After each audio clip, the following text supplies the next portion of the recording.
YT. This is a brand new week. But guess what? Let me pause this music and let's let you hear something. You hear that? 3 weeks in a row and it's still raining. Oh my god, we must be drowning in water. Nope. Recorded in a row. Haha. Anyway, I hope you're all doing well. I think I said it at the end of the podcast, but if you'd like to follow me on social media, TikTok and Instagram specifically, especially TikTok, I do a lot of videos on there. It's at My Blurred Opinion. Pretty easy because it's the name of the podcast. So that should be easy for you guys to remember. Otherwise, I hope you know what show you're listening to. I mean, I am not excluding people with Alzheimer's, but guess what? I don't know. I didn't know what I was going to say there. I kind of lost my train of thought. There goes brain fog. Anyway, before I screw this up anymore, I hope you're all doing well again. Hope you're enjoying yourselves. And I thank you for joining us here. And I say us because me and Mr. Bullet. I hope you're enjoying your day, night, however you're enjoying this, whatever time it is. I am rambling. I just hope you're enjoying yourself regardless. Let's go to the guest. Bye-bye. Well, for now.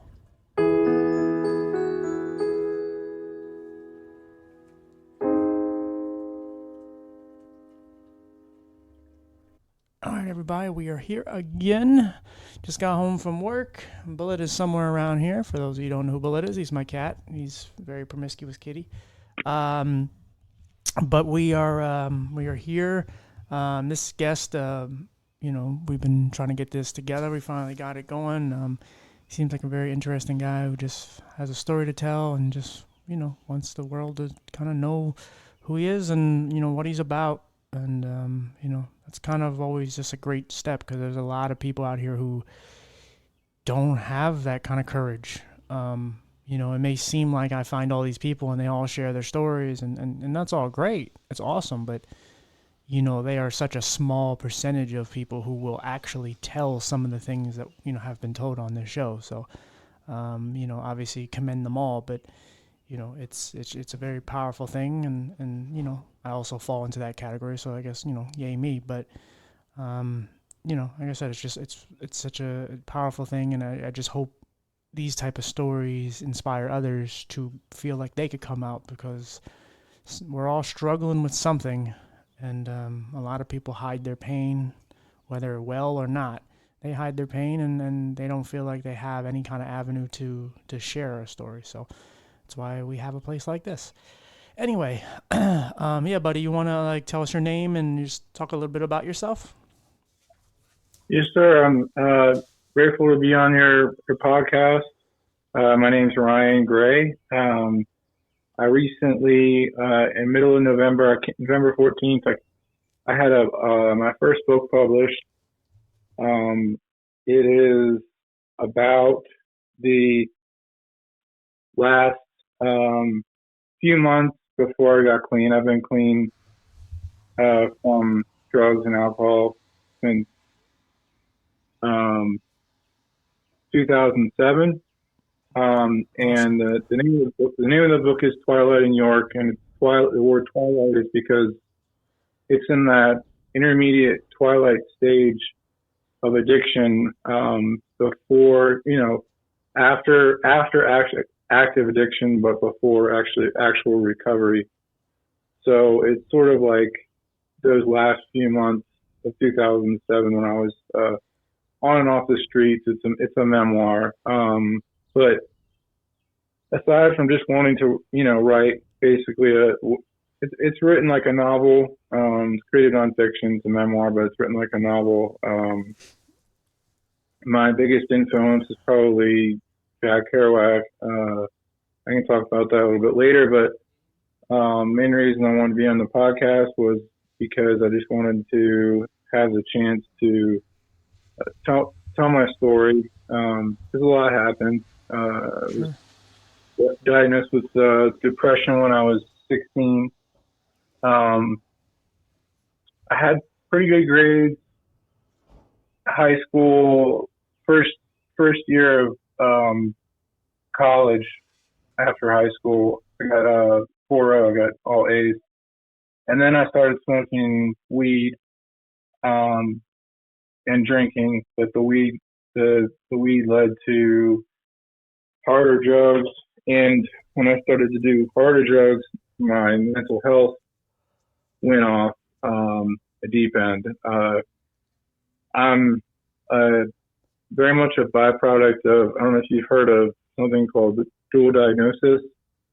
No. Dual diagnosis is somebody who has both a alcohol and substances problem and also a mental health problem, because often, someone close to me was recently drinking a lot to medicate her depression. So it's that kind of like interaction. And pretty much when I would use my mental health was just it just like I said, went off the deep end. I was very incoherent. I wouldn't eat. I had bouts of rage and anger at my parents. I was very hear voices, paranoia, delusions, that kind of thing. Went through a whole bunch of treatment. Treatment didn't do much because I was using it at the same time.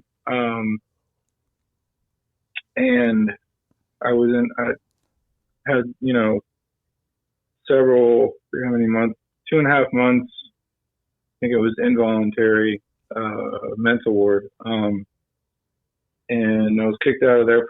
Most places that I was admitted to for treatment, I was kicked out because I would go get drugs and come back. And, that kind of went on. That pattern of behavior, that lifestyle went on for a while. And then in 2007, I ended up in York, Pennsylvania. The name of the book is Twilight in York, so York, Pennsylvania. Okay. And I was I know where that's at because I'm in Pennsylvania. Yeah. So yeah. But I was on and off the streets. I couldn't make it work with I was in probably 5 different halfway houses, and I think I was kicked out of each one of them. So I was on and off the streets for a while, and basically I hit bottom.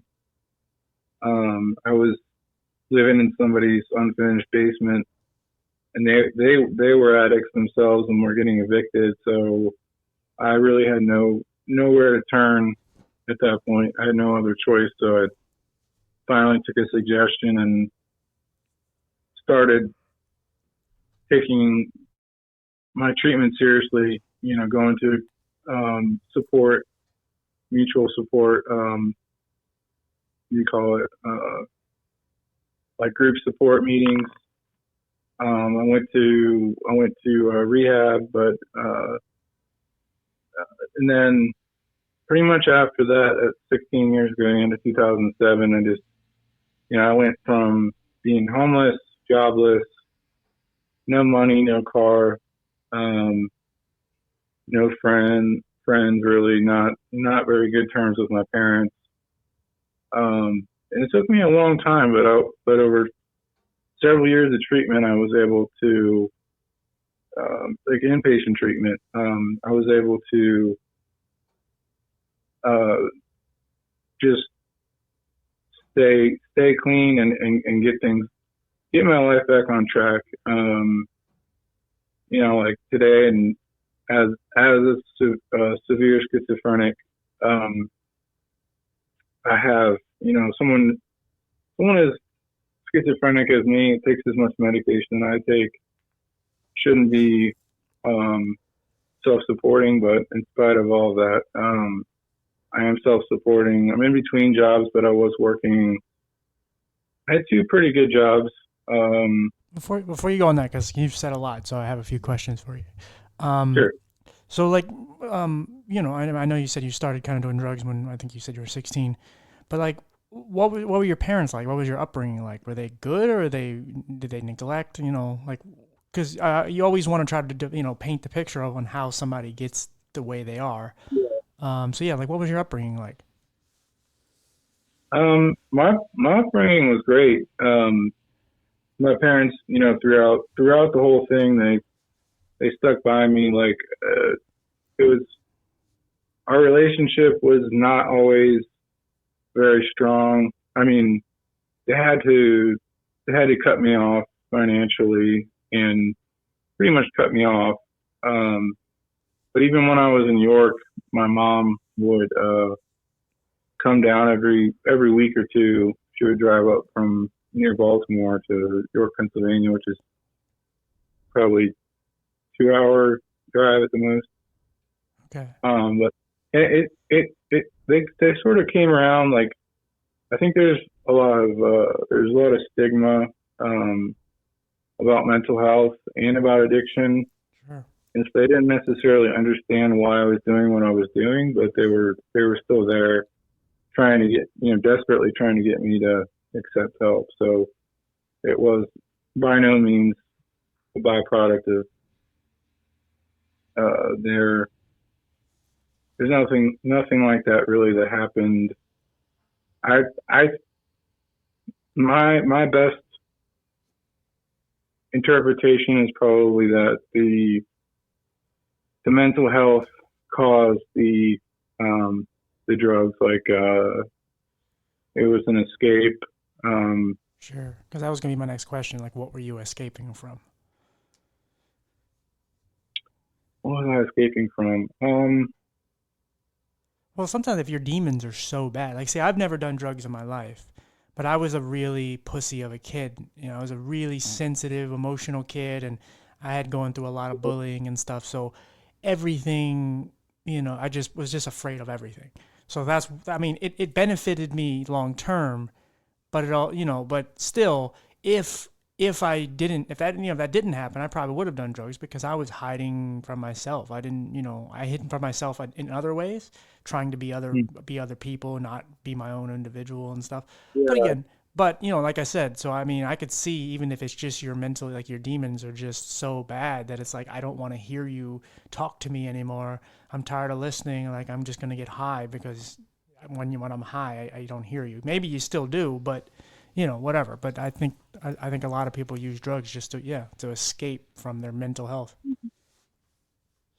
Yeah. It was. I mean, I like the feeling that it gave me to get high. Like getting high is pretty much. I don't know if it was like, it could have been other life issues. Like maybe it was not wanting to feel or not wanting to actually have to deal with some of the problems that I was having, like with substances. But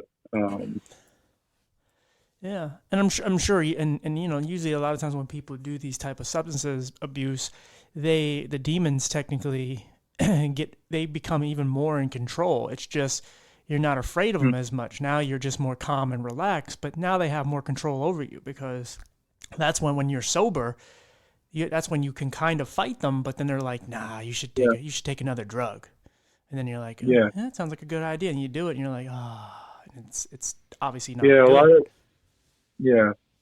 a lot of alcoholics, and that's a good question. I don't know if that describes me specifically, but a lot of alcoholics, they take their initial liking to alcohol because they're very like withdrawn, kind of reserved people that wouldn't normally have the courage to Right. go out and party or go to a bar or a club or whatever. But That's when why they they call drink, it liquid courage. yeah, exactly. Yeah, no, exactly. I mean, that was always my theory. If I ever really did drink, that's probably what would happen because I was the kid that if I was in a club, not that I would be, but if I was in a club, I'd be the one on the wall, just sitting there, not talking, not doing anything because I'm just shy and not wanting to Yeah, really put myself out there. But I could imagine if I could drink, I'm sure I probably would lose all inhibition and just go, yeah, party and just have fun. I probably would be a fun drunk, but regardless, I still like to have full control over myself. Uh, well, so I'm glad that you didn't do that, and yeah, thanks. certainly not. It's like a socially acceptable Right. thing to do, but that doesn't mean it's That's a weird thing, though, safe. isn't it? Though, like, like if you read a magazine or something, you'll see like an article for how bad cigarettes are, and then on the other side, you'll see fucking Heineken, buy this, or Budweiser or something. You're like, shouldn't you Yeah, be going against that too? And again, I get it. yeah, In moderation, it's not bad, but still, like, yeah, it does so much harm to a lot of people. yeah, for sure.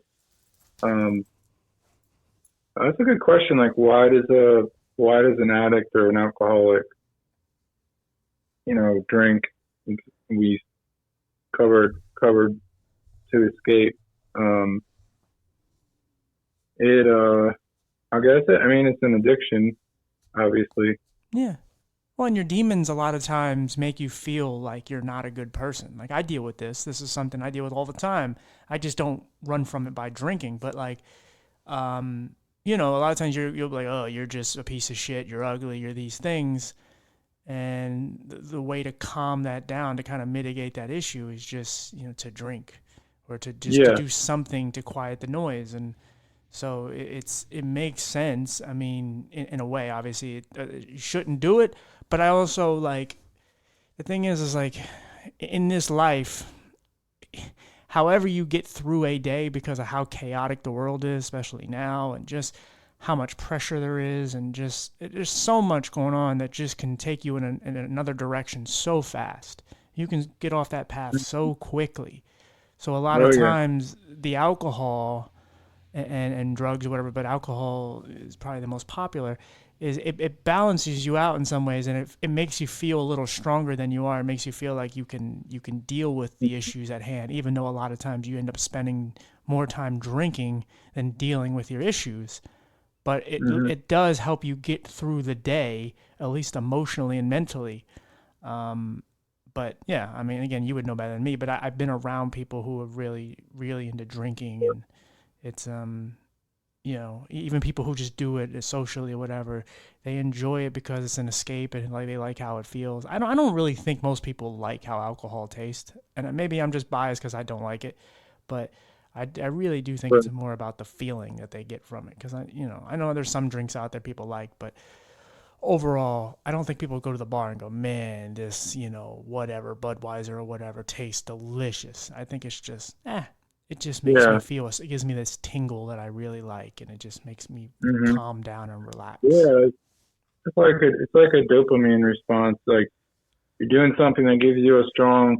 I forget what the rates were, but like, somebody somebody charted the dopamine responses for different things, Uh-huh. and like, one of them was exercise, and one of them was your favorite sports team winning, and it was going through, and it was like, and they got to the heroin, and then when they did the rating for heroin, it was like hundreds of times more dopamine than anything else. Wow. I was like, dope, yeah. It And sounds like heroin, I actually tried. I tried heroin. I don't really remember it that well, but I tried it. Like, I tried it one time right before I got clean, and it was like, yeah, it's just another. yeah. I don't know, So like yeah, so like I exercise, and the teams that I like I'm a LA Rams fan, and we won the Super Bowl a couple years ago, and it was an adrenaline rush. But if you're telling me 100 times more, I think mhm. I think I'd have a heart attack, because I was Yeah. That already sweating, and this is over a stupid football game, and I'm just sweating, and just like, oh my god, I think I basically took most of my clothes off because I was sweating so much, just running around my apartment, just yelling and at nobody at the TV. So if you're telling me heroin is 100 times worse, holy shit! yeah. Oh yeah. It's like nothing. And obviously, I'm not recommending it, but it's Right, right, it's right, right, like nothing that you would imagine. Um, Send you just another place altogether. right. Yeah, my Um, friend who used to really be in drugs, he said his favorite two things to do were cocaine, but he said ecstasy was the greatest. He said I don't recommend doing it, but he said it is a fun trip. I don't know if you ever did it, but um, I think I did it once. Try it one time. yeah, I mean, and that seems to be the epidemic, like the epidemic of all of any of these things, as the pills. Maybe not necessarily ecstasy, but Yeah, all these yeah, opioids. It's yeah, that was good. Yeah, it's the worst definitely. because they're easier to get. than most people Yeah, would like to imagine. yeah, that's um, but yeah, like just being on your podcast and trying to sell my book. Part of it is writing a book that would anybody would want to pick up and read, but also um, trying to address some of those issues with addiction. Sure, Um, like I said, I come a long way. Um, for sure. I just got a new car. I just got a Honda Civic 2000. I don't remember what year it is, But but are your parents still around to see how well you're doing? yeah, actually, while I've been sitting here talking to you, they were calling on the other line. Oh shit. So yeah, I usually talk to them every weekend. Good. Are they proud? Oh yeah, they're That's very proud. that's awesome. That's good because anytime I think of, you ever see Breaking Bad?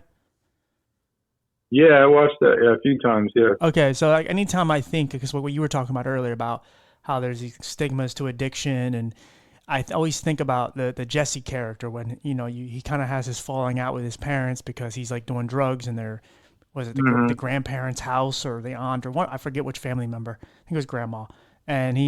He eventually does get clean, but they still want nothing to do with him, and it's like because they just think he's ready to go back to it at any second, and that's why I was really hoping that not only that you have a better relationship with them, but now they've gotten to see you sober, so that it's not like, oh my god, they think every time you don't pick up the phone, it's like, oh, he's probably on whatever, he's on some binge somewhere. Yeah, no, they were never. It was never quite to that point. I think it was a lack of just a lack of understanding. They didn't understand why I wanted to do something that was causing me so many problems and affecting other people, affecting them. I think they were kind of angry, but they were at the same time, they were desperately trying different things, different treatment centers, trying to get me to um, take it seriously, trying to get me to go to these halfway houses, which I did, but I didn't go to the halfway houses for myself. I went for them. I had to hit bottom before I really was ready to make any kind of changes to my lifestyle. I had to, and unfortunately, that's more often than not, before people get clean or get sober, they have to hit bottom. Um, Yeah. just there's no other way to go, or there's nowhere else to go. It's just Yeah, yeah. kind of forced to reconsider things. Um, Well, like I'll share this with you. So like for me, I told you never did drugs, but like I hit bottom mentally at one point where I wanted to kill myself. I attempted to. Luckily, the gun had a lock on it and whatever else. But like I was in such a bad place where I hated myself. And anyone who had happiness, anyone who was enjoying love or anything, in my head, I mm, just had all these awful thoughts where if I saw a woman and a guy together, I just was like, I hope they die, or, oh, I should go hit that person, or I should rape this woman. Like all these awful thoughts, things that I would never actually go through with, but they were mm, thoughts that were scaring the shit out of me because now, like, I'm a person that's really harmless and doesn't like to bother anybody, doesn't want to be bothered. And now I'm thinking these awful thoughts about people that I don't even know, and and I'm a person that's been judged most of my life, and so I hit this point where I had to give in to the fact that I was in such a bad place that I had to get some help. I had to get a mm-hmm, psychiatrist, get a therapist, get on some antidepressants, and do make a lot of change and open up and share my story and all these different things. Because so like obviously bottom for a lot of people it looks different, but like what was your bottom look like? What did that consist of? Like how did you know it was your bottom? um, well, I had, I guess, a moment of clarity. Um, that's when I started to think differently. It was when I had a small group of friends that we all lived together, uh, and I was basically they were smoking weed and they were passing around the pipe, and like I had this sort of this voice in my head that said, just this one time, just pass, just pass on the pipe and see what happens. And when I did that, and I passed, I didn't want it, and I just sort of looked. I was just kind of looking at everybody, and I was like, I was seeing also within myself the servitude, like the enslavement of addiction. Like people, you talk to an addict, what is he? Ask him what he's thinking about. It's drugs. It's the only thought on an addict's mind is, what am I going to use? What am I going to use next? What am I going to use? How am I going to get it? That's the only thing that matters. Like I could just tell, even looking at these people, their life revolves around getting high. And I was like, I just kind of went, I don't want to be a slave to anything, and that includes drugs. And that wasn't really my bottom yet. That was just I would call it a moment of clarity. Sure. But I was basically, I was home. I was living in somebody's basement who was about to be evicted. I didn't have a job, didn't have a car, didn't have really many friends. I didn't have a relationship. I didn't really have anything. I didn't have any money. And I was more or less homeless. I was homelessness is a sort of inconstant, because it's not like, oh, I'm homeless, or oh, I'm not homeless. It's like kind of a inconsistent thing. Like, 'cause you'll find people with couches, that'll let you, or basements in this case. But that was about to fall through, and my mom and my brother were calling me, and I was talking to them on the phone. They wanted to take me to rehab. And then one of my friends at the time said, what do you say? He said, take a little bit of advice. Is wanted help was, I think he said is like just to stay put, not use anything. Kind of the beginnings of a different lifestyle. Find support in the community, groups. My bottom was just that. It was the basically full-fledged homelessness, and just my level of using drugs, and the effect it was having on my mental health. I was very distant, withdrawn. But I think it was facing that last chance, like, you're going to be completely homeless, so it was just a choice that I had to make. Yeah, for sure. I think one of the things beyond just, everything you said is very interesting, but I think even the part you said before all this it was almost like you had this like outer body experience where you got to see other addicts like indulging, and it almost was like a projector of an image just showing you how probably other people perceive you, and it was like, oof, like this doesn't look as fun as it feels.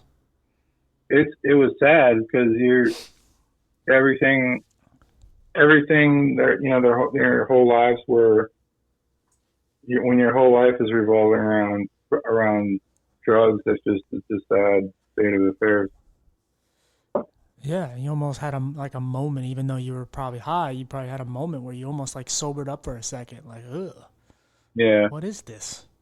I probably hadn't showered in like a month or something like that. At that point? So I was pretty down and out. I'm reading a book right now called Down and Out in Paris and London. Okay. It's by George Orwell, but Okay, somebody, I one of know who my, he is. Yeah. yeah, one of my family members. It so far I've had a few comparisons. Um, I would say Kerouac is my biggest influence, but Burroughs, William S. Burroughs, George Orwell, even Charles Bukowski. But the book I'm reading now, Down and Out in Paris and London, is kind of George Orwell was spent some time in Paris and London. It was very very hard to get a job at that time. There's a lot of people were dirt poor, and he kind of learns to survive on the street along with some of his friends that he meets on the street. So that's I guess a comp. I call it like a comparison Okay. to other literature. No. Um, Yeah. It's good to have role models. William S. Burroughs wrote Naked Lunch, which is kind of like a unscripted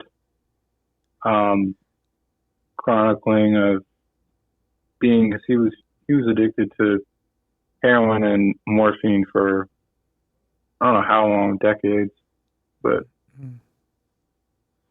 But yeah, no, I mean, it's always good to have role models, but like, but other than certain people and whatnot, what is it that made you? It's one thing to kind of go through the experience and just go, oh man, it's great to, I'm out of this and now I'm living a better life, I'm clean and all these things. But what made you actually want to like speak up about it and actually tell your story?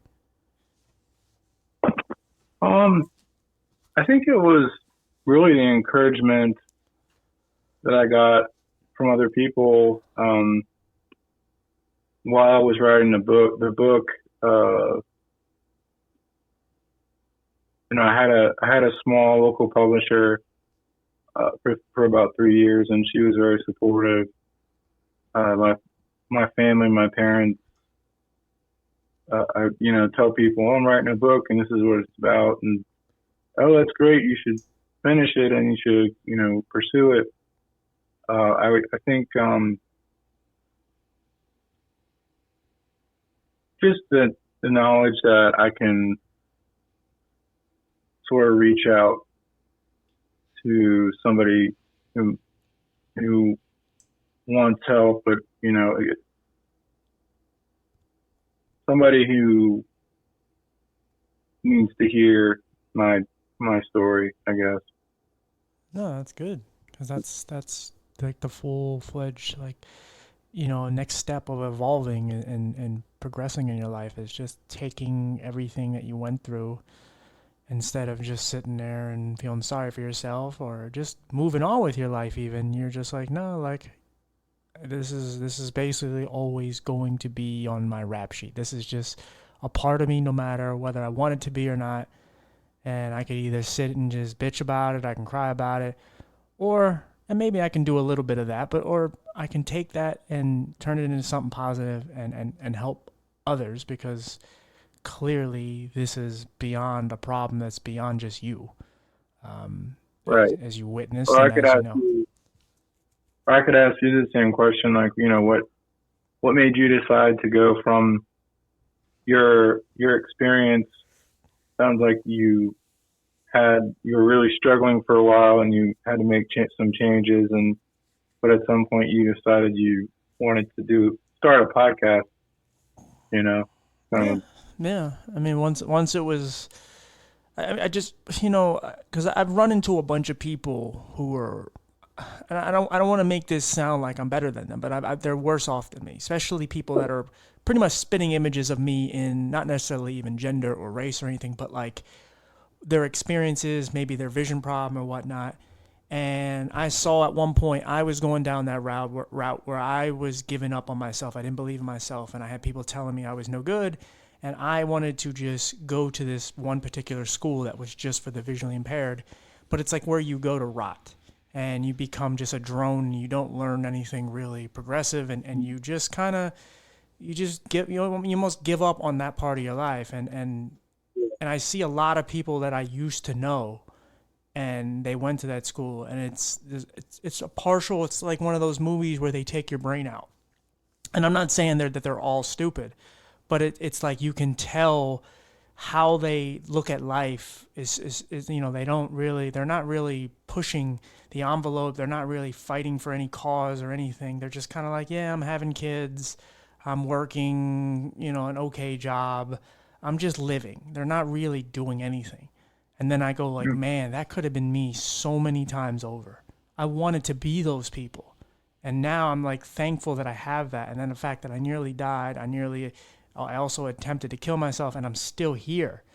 And so I look at all this stuff and just all the things that I've dealt with my mental health and just my physical health.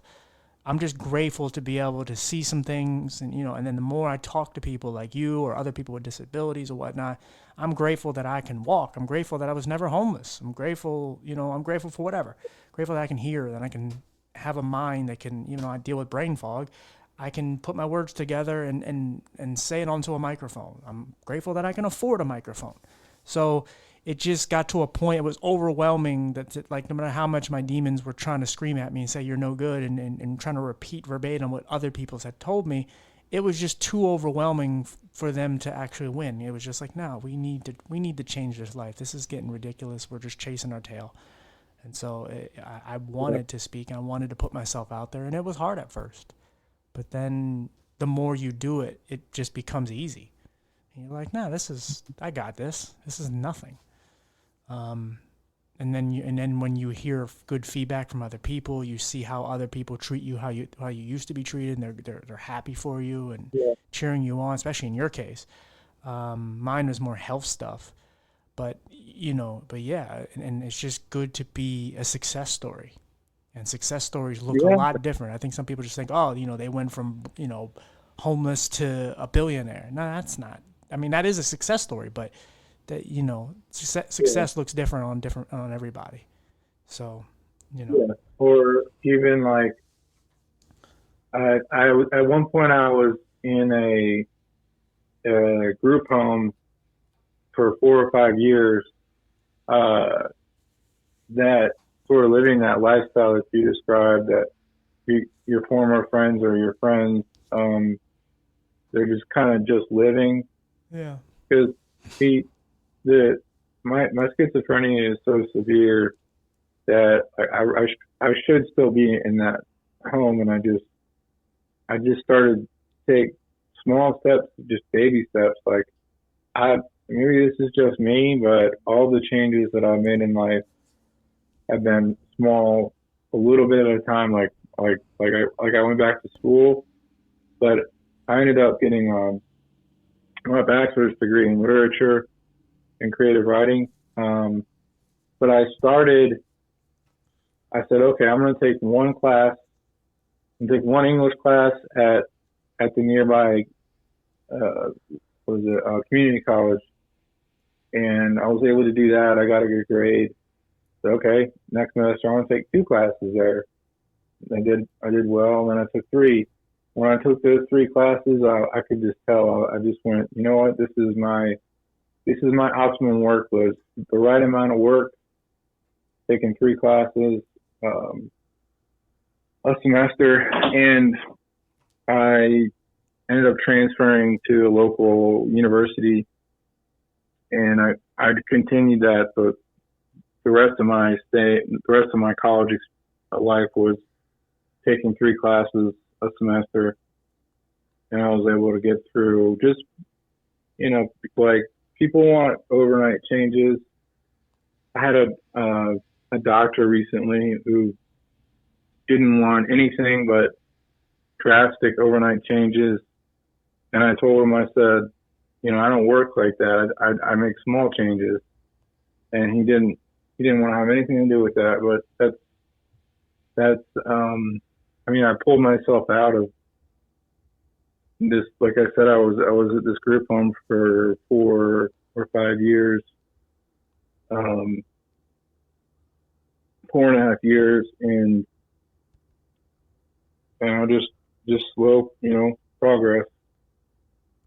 Yeah, that's what it comes down to. I mean, it sucks because when you spend a lot of time bullshitting and you spend a lot of time doing nothing and wasting your life on whatever, when you come out of that, you're impatient now because you're like, man, I wasted all that time. I want to go. Let's do this. But that's just not how it works. It's never how Yeah. it works. You have to take the baby steps because otherwise Yeah. you're going to skip a few things and then, you're going to skip some very, very important steps and then you're going to end up back where you were. And you're probably going to fall harder than you did the first time or second time or whatever. Yeah. I was just trying to like sort of add to what you were saying about the just living thing, because yeah, I should still be. I know where it is. As I went back there at this home. I went back there once or twice to see who was still there, and there weren't very many people there anymore. But like I should be in a mental ward somewhere on a long term basis. Or you should be dead. Let's be real. Yeah. To be honest, Yeah. you shouldn't be here anymore. So, and I'm grateful that you are, but I mean, more important. Oh yeah. My drug of choice was dextromethorphan, which is also called DXM. It's what they put in Robitussin cough syrup, Okay. and that was hell on my liver. So That's kind of that shit that a lot of the rappers drink, and it gives them seizures and shit. see, I don't know if the seizures that sounds likely. I haven't heard about. They put stuff like that in. They put like cough syrup or Robitussin, these different things, and then they mix it with like a soda, and then they mix it, and then they put some sort of candy in it, like Skittles or something like that, and they just try to make it super sweet, but they get high off of it. But like Lil Wayne, the rapper, he's had many seizures because he's not supposed to have that kind of shit, and he just keeps drinking it, and it just fucks him up. Yeah, it does. It's not a very good choice. Not that there are any good choices, but as far as substances, but it's not a very good choice. And the only reason that it became my drug of choice was because I would be in new areas like York, and I would be broke. So even if I didn't know any drug dealers around, but if I did, I wouldn't have money for it anyway. So I would just go to the pharmacy and I would steal it. No, that makes sense. And that was sort of my MO for a while. Yeah. No, I mean, it really takes a strong person to go through what you went through, and then, to just be now on the top of the mountain. And it's like, yeah, maybe your life isn't this most elaborate thing. Maybe you're not the richest person or whatever, but like you have your life, you have your health, and, your relationship with your parents is stronger than ever, and other things will keep coming, and but like if you just check out, whether it's suicide or drugs or whatever, like you're never gonna see what your the end of your story is. Your end of your story is just going to be what everyone thought it would be: death by drugs or whatever. Yep. So miracles, yeah, and you obviously with schizophrenia and stuff, you still have major issues, but again, look where you are. At least you don't have schizophrenia and you're an alcoholic and a drug addict and homeless and lonely and and all that shit. You have schizophrenia. So you kind of narrowed it down. I mean, I know once you're an addict, you're kind of always an addict, but you're sober, and so you have essentially. I mean, I don't know what other issues you have, but as far as I know, you have just schizophrenia right now. Obviously, you want to get a new job and other things, but of your major issues, schizophrenia is it. Like, and again, not to downplay schizophrenia at all, but that's better than having the 9 issues that you had previously. Yeah. So you narrowed it down pretty well. I also have depression, right, and some ADHD symptoms at least.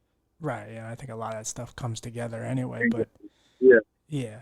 But still, you know what I mean? Like at least you have one department. You got the head department to deal with, but like there's so many other things you cut out of your life now. It's like that's why I said to you earlier, like off the mic, is like when I had my time off, I took those 4 months and I really worked on myself, and I really not just like worked on myself just the obvious ways, but I also I took a look back on everything I had been through And my anxiety was telling me, hey, man, oh my God, you lost your job. Oh, what are you going to do? What are you going to do? And I'm like, hey, man, this isn't even in the top 10 of what I've been through. Mm-hmm. Let's really compare and contrast here. This ain't that bad. I'm not saying it's going to be easy. I'm not saying this isn't somewhat hard, but in comparison to all the things that have come along my path, this isn't that bad. And then, like I said, when you take that deep look into where you used to be and you look at where you are now, because a lot of times we try to minimize the things that we've overcome and where we are. We're like, yeah, okay, that's fine. I got a job and I'm living on my own. But it's like, motherfucker, you're living on your own, but you're not living in someone's basement who's getting, kicked out. Yeah. You're not homeless. You're sober for many years, and you're relatively healthy, and you're happier. And again, you're not so happy that you have depression, so you have problems. But who the fuck wouldn't, from all the things you put yourself through and all that life has put you through? That, like, yeah, depression, like I always said, it's like a car when you have to like order, you want like the extra, like you want the better navigation with the heated seats. Well, you have to Mm-hmm. take whatever Sirius XM radio. Like when you do drugs and shit, well, you have to take depression with it. Like, depression comes with a lot of packages. It just does. It's always just there. You may not know it until later. You're like, oh, fuck. I have depression too. It's like, yeah, you took yourself down this road. And, I'm sure there's a lot of just survivor's guilt and just a lot of things that just you've seen and done and been through or just witnessed. And how many people just aren't here anymore, and you're lucky enough to be here. And so, Yeah, it makes you a stronger person. Yeah. yeah, and just like I It's said, a cliche, but it does. yeah, you just got to be grateful, man. I'm telling you, I'm grateful for everything I have and everything I've witnessed and everything good or bad. Like, I don't shy away from any of it. Like, Yeah. am I gonna sit here and go, man, I'm so happy I was molested? No, but I'm not mad that it happened. It is what it is. It really is of all the things that fucked me up in my life, that was one of the few things that didn't, because I was really young, and it was, thank God it was a woman. Not that I'm trying to justify it by making it like hot or anything, but I was like 6, so it's not like it was good. It was just one of these things, like, it happened, and it's a part of my story, and at least I can talk about it and be open about it, and hopefully that helps other people. So, am I happy that I wanted to kill myself at one point? No, but it's fine. It's a part of me, and just like everything else is, I'm not gonna sit here and shy away from it. It's a part of my journey. I'm happy it's a part of my journey just because I can speak about it Yeah. and hopefully help people. So, yeah, again, you should be super proud of who you are, because, like I said, you shouldn't be here. Yeah. Yeah. I wouldn't. Yeah, it's kind of like a paradox because you don't want the alcoholism and the addiction, but yeah, if I hadn't had that, I wouldn't be where I am today. So, Sure. Now, I don't know if you have an exact date, because not everybody does, but like, so how long officially have you been sober? uh, December 26, 2007. That's awesome. So I just picked up my 16 years. Congratulations, my And friend. That's awesome. thank you. It's actually also my birthday. My birthday is the same day, the same day as my sobriety birthday. So I'm Jesus. 39. And I Wow. was what, 20 something, 22, 20, 23, I guess. That's cool. Yeah, that's, like I said, it's yeah, that's awesome. Now, have you, honestly, like, have you been tempted at all? Um, like I don't think I've been honestly. I've romanticized about it, but I don't think I've ever had a point where I was actually contemplating doing drinking or using. Yeah. Um, I don't think. I'd imagine Uh, alcohol would probably be the hardest, right? Because you have to go to restaurants and stuff that serve it. Whereas, like, you're not going to go to yeah, McDonald's, or not McDonald's, but you're not going to go to, like, Olive Garden. They're going to be like, hey, would you like heroin? But they do have alcohol. So, I do avoid alcohol. Like I've gotten a little bit more tolerant of it. For a while, like I wouldn't even walk into bars or be around people. Like my brother's wedding. everybody was going to a bar after the wedding, and like I didn't go because That's it's sort of a lifestyle sure. thing, people, places, and things. Um, avoiding, I know I do avoid going to York, like because I have one pretty good friend there. I don't know. There's places, and things that I avoid, I guess. Right, But I don't think but I've I actually can been like yeah, but I can tempted. understand bars. But I mean, like, what happens if like like you said, whatever Texas Roadhouse or whatever hell restaurant, like somebody invites you to a restaurant or you go out or by yourself, and then whoever you're with, do they know not to get alcohol, or can you contain yourself where you're like, hey man, like they can have a thing of wine, and you're like, no, I'm okay. And I can contain myself. It's Okay. fine. But most of the people that I know really well, like family members, close friends, they all know. You know, like other thing I won't do is I won't drink non-alcoholic um, beer or non-alcoholic whatever, or sit. I don't like sitting at bars. I have once or twice. Yeah. I just kind of keep some distance. Yeah. You No, know. there's no need to even try to to tempt yourself. I mean, you may get in your own head and go, in, why am I not strong enough now to just defend this off? But we don't understand half the shit that goes on with us. Let's be real. So you just kind of, I mean, we all are susceptible of going back to our old behaviors, regardless of whatever that is. So if that's the way you have to do it by just avoiding it altogether, then hey, man, more power to you. Just do that. I mean, if you have the blueprint, follow it. No point in doing Hmm. anything else. I mean, Yeah, it's not like it. It's just a preference. I'm not actually concerned that if I'm around, if I sit at a bar that I'm gonna take a drink. I just it's just a sort of a weak preference. I yeah, generally don't do that kind of thing. no, I mean, yeah, maybe to some people that would be like, man, that makes my life a lot harder that I can't go here and go there. But Hmm. the alternative is, well, I probably wouldn't be here. So I'd rather whatever stay home or order my food and or go to the places that Yeah. don't serve it or just go with people who won't buy it or whatever the hell, whatever alternatives you have, just go with it because it's better than what the actual alternative is just go back to the way you were and fuck your life up again. No point in Hmm. that. No, it's not worth it. Yeah. So, Um, yeah. Can you like promote your book again and just kind of do you have a website or anything? I do have. I usually point people to Amazon. Okay. Um, the name of the book is Twilight in York, Volume One. There's going to be a second volume that's been written and edited and polished. It just hasn't been released yet. But the first volume is available. Probably the best place to get it is probably Amazon. If you do go to Amazon to buy it, you can leave a review. Reviews are always good. Sure. But it's in paperback and Kindle ebook.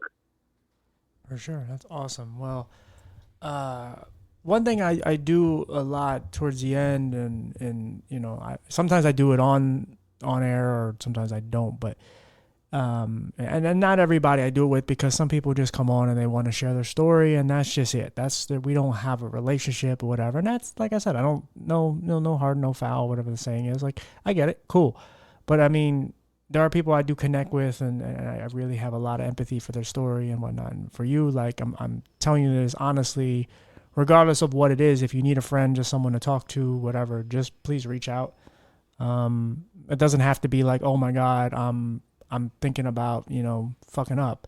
I mean, you could call me for that, but I mean, if you just say, hey man, check out this new show, or hey, how you doing, whatever the hell it is, like I'm here if you need a friend. So you don't, just so you know. Yeah, let's be friends. Yeah, that's a good idea. I appreciate that. Yeah, I know how hard it is to meet people, especially when you go through certain circumstances and Yeah. People can easily judge your situation. Hell, just the schizophrenia alone may scare people away. So Yeah. I'm sure you've dealt with it. I'm not trying to, overstate, but I'm sure it's happened. But yeah, I mean, for a person like me has been judged my whole life, trust me, dude, I get it. And like I said, you need a friend, I'm here. We have each other's numbers. I am sorry that I fucked up the other day. I Not only, For some reason, I planned 2 podcasts at once, and you called me when I had my phone on Do Not Disturb and never even got it. And then I'm like, oh, somebody called me. And then I finally heard the voicemail, and I'm like, oh, what an idiot. So, well, that's all right. Most of the ones, I think more often than not, like the service that we've been using, Podmatch. like I was supposed to have another, I was supposed to have one today, and it got canceled, and another one there was another one that was like difficult, or one guy basically blew me off, another guy was having technical difficulties with his internet, so this is a relative success. Well, good. I'm glad. Like I said, it was my bad, but either way, I'm glad we got this done. I'm glad you got to share your story. Like I said, I'm very happy and proud of you that you're able to come this far. I'm sure it took everything, and just thanks for coming on the show, buddy. Thanks, man. I'm glad we were able to resonate a little bit with the. It seems like there are a lot of podcasts right now about the similar topic: is overcoming people just sharing their story, overcoming whatever it is, whatever adversity, if it's mental health or addiction or whatever, abuse. Yeah, and there should be more, because it happens to too many damn people. It happens more. These type of things that I talk about on here and those type of shows. That stuff happens more than any other stuff that's going on. Politics, sports, any other bullshit. It's cool. People should cover it for sure. But that stuff, how many football games go on a year compared to how many kids go missing? It's not even debatable. What's more, or whatever. How many people die on drugs or whatever, and alcohol, and how many people with disabilities go through abuse and neglect and all these things. Like, these things are the real issues. And so it's just like, for me, I'm just trying to do my small part to trying to get it out there. Because if we don't, we just act like it doesn't happen. Yeah, I admire that. That's good. Yeah. Well, I got to go do some things, but like I said, I do appreciate you. I will probably text you after here. But yeah, let's keep in touch. And like I said, I'm grateful that we've become friends. Thank you so much. Anytime. Appreciate it. Grateful too. Anytime, okay, buddy. You keep taking care of yourself. You too. All Bye. right, buddy. Bye. Hi, everybody. Hello. Thank you for listening. I hope you enjoyed the show. I really enjoyed that conversation. But I have one quick story about your favorite co-host. And no, I'm not referring to me, of course. I'm talking about Mr. Bullet. Okay, so he is like my son. I love him dearly. And when something bad happens to him, I freak out because he's my child. Okay. Now, I'll tell you another story before I tell you what actually happened. Like, when I mean recently, I mean like last night. So there's this little like ledge area above my couch. Like, it's perched against the wall area. And there's like a little ledge that goes above the steps. And when I go to leave the apartment, I'll kind of get myself ready at the top of the steps there. And then he'll run from like his little cat tree and then run to the couch and then jump up on that wall. Well, he did that one day and slipped because he just went too fast, slipped and went right over the edge. And I nearly lost my shit. I almost had a heart attack.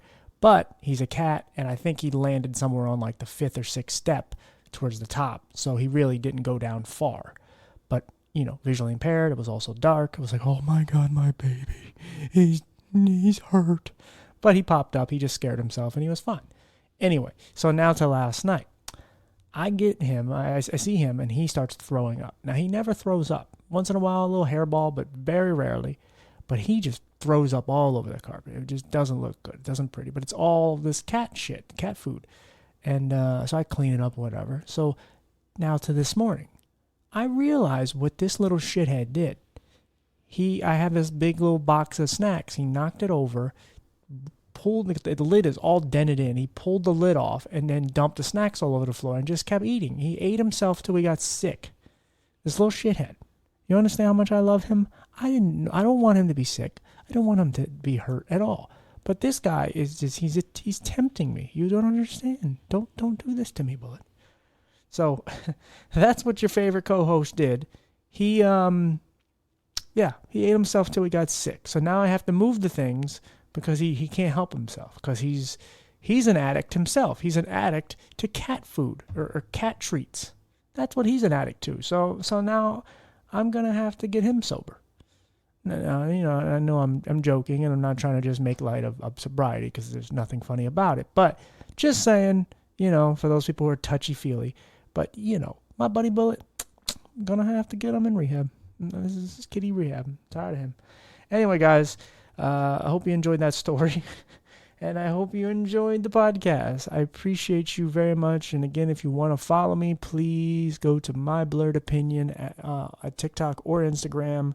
And like I said, if you need someone to talk to, just someone to follow and who's putting out content daily, I'm your man. So thank you, everybody. I will see you all tomorrow. Or not tomorrow. Jesus. That's what I say on TikTok and Instagram. I will see you guys next week. But if you do see me, or if you do go on TikTok or Instagram, then I will see you tomorrow. Maybe even in a few minutes. All right, guys. Appreciate you. Good luck to everybody who's going through whatever they're going through. Keep the fight up and be nice to each other. All right, guys. See you next week. Why I did that voice, I didn't do. But bye.